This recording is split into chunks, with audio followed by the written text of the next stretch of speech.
Indians का America जाकर नौकरी करने का सपना कुछ धुंधला होता नजर आ रहा है। अगर आप भी ऐसा ही कुछ प्लान बना रहे हैं या फिर आप H1B वीजा के लिए अप्लाई करने वाले हैं तो ये खबर आपके लिए ही है। दरअसल FY26 में इंडियंस ने जो H1B वीजा एप्लीकेशन फाइल किए थे उसमें 25% की गिरावट देखने को मिली है। United states citizenship and immigration services यानी कि USCIS के मुताबिक जो एप्लीकेशंस हैं H1B वीजा एप्लीकेशंस वो इस साल FY26 में करीब 3,58,000 ही फाइल किए गए, जो कि पिछले साल के मुकाबले 25% कम है। ये कमी जो आई है इसकी दो बड़ी वजह हैं। एक तो जो इकोनॉमिक कंडीशंस लगातार डगमगा रही हैं और दूसरा जो है एप्लीकेशन फीस है। पहले हम आते हैं रजिस्ट्रेशंस पर, फिर इन रीजंस को एक्सपैंड करेंगे।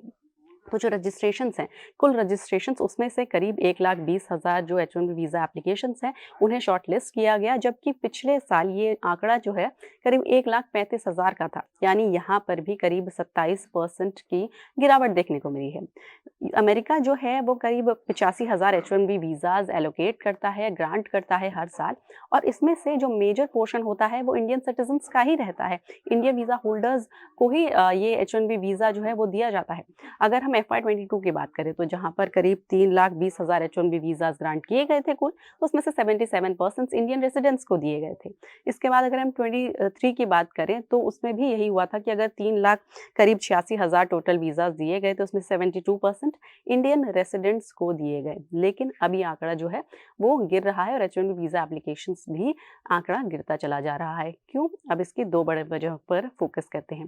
पहला तो है एप्लीकेशन फीस। जो यूएस के पूर्व राष्ट्रपति थे जो बाइडेन, उनके एडमिनिस्ट्रेशन में यूएस फीस ये जो H1B वीज़ा फीस का जो नियम था उसमें बदलाव किए गए थे और इसकी वजह से फीस को $10 से बढ़ाकर $215 कर दिया गया था, जो कि एक बहुत बड़ा इजाफा है।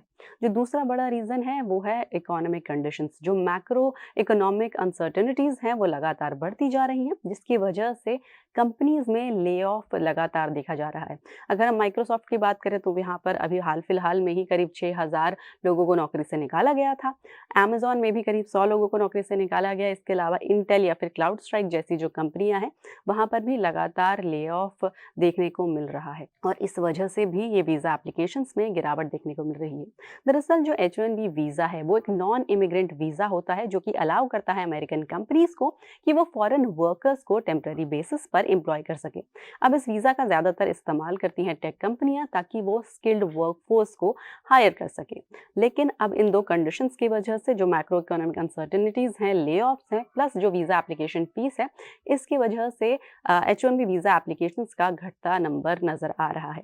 क्या इन दो रीजंस की वजह से आपके भी ऐसे किसी प्लान पर असर पड़ा है? हमें कमेंट करके बताएं और आपकी काम की ऐसी ही जानकारी के लिए NDTV प्रॉफिट हिंदी को ज़रूर सब्सक्राइब करें।